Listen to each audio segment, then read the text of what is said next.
കർണാടക ഷിരൂരിലെ ദേശീയപാത 66-ൽ കഴിഞ്ഞ വർഷം ജൂലൈ 16-ന് രാവിലെ 8:15-ഓടെയാണ് ദുരന്തമുണ്ടായത്.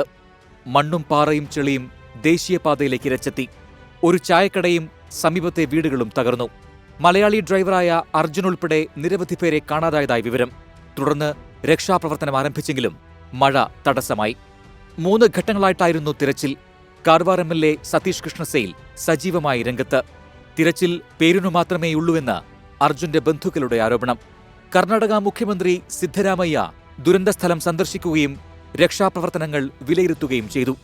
NDRFും നാവികസേനയുടെ മുങ്ങൽ വിദഗ്ധരും തിരഞ്ഞിട്ടും ശ്രമങ്ങൾ വിഫലമായി.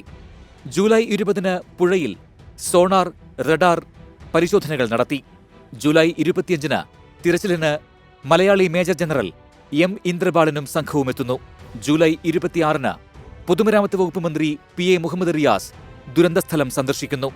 ജൂലൈ 27-ന് സന്നദ്ധ പ്രവർത്തകൻ ഈശ്വർ മാൽപ്പയും സംഘവും തിരച്ചിലിനെത്തുന്നു. ജൂലൈ 28-ന് ദൗത്യം താൽക്കാലികമായി നിർത്തിയെങ്കിലും പ്രതിഷേധത്തെ തുടർന്ന് ദൗത്യം തുടരുമെന്നറിയിക്കുന്നു. പല വാഹനങ്ങളുടെയും ഹൈഡ്രോളിക് ജാക്കിയും മറ്റു ഭാഗങ്ങളും കിട്ടിയെങ്കിലും അർജുന്റെ ലോറിയുടേതാണെന്ന് സ്ഥിരീകരിക്കാനായില്ല. തിരച്ചിലിന്റെ 2ാം ഘട്ടം ഓഗസ്റ്റ് 13-നാണ് ആരംഭിച്ചത്. ഓഗസ്റ്റ് 14-ന് ലോറിയിലുണ്ടായിരുന്ന വടം നാവികസേന കണ്ടെത്തി. തിരച്ചിലിന്റെ 3ാം ഘട്ടം സെപ്റ്റംബർ 20-ന് ആരംഭിച്ചു. ഗോവയിൽ നിന്ന് ഡ്രഡ്ജർ എത്തിച്ച് തിരച്ചിൽ നടത്തി. സെപ്റ്റംബർ 21-ന് മറ്റൊരു ലോറിയുടെ സ്റ്റിയറിംഗ്, ക്ലച്ച്, ടയർ എന്നീ ഭാഗങ്ങൾ കണ്ടെത്തി. സെപ്റ്റംബർ 22-ന് അധികൃതരുമായുള്ള തർക്കത്തെ തുടർന്ന് ഈശ്വർ മാൽപ്പെ തിരച്ചിൽ നിർത്തി. സെപ്റ്റംബർ 23-ന് ഇന്ദ്രബാലന്റെ നേതൃത്വത്തിൽ വീണ്ടും തിരച്ചിൽ. ഒടുവിൽ 72 ദിവസത്തെ കാത്തിരിപ്പിനൊടുവിൽ സെപ്റ്റംബർ 25-ന് ഉച്ചകഴിഞ്ഞ് 3 മണിയോടെ പുഴയിൽ ലോറി കണ്ടെത്തി.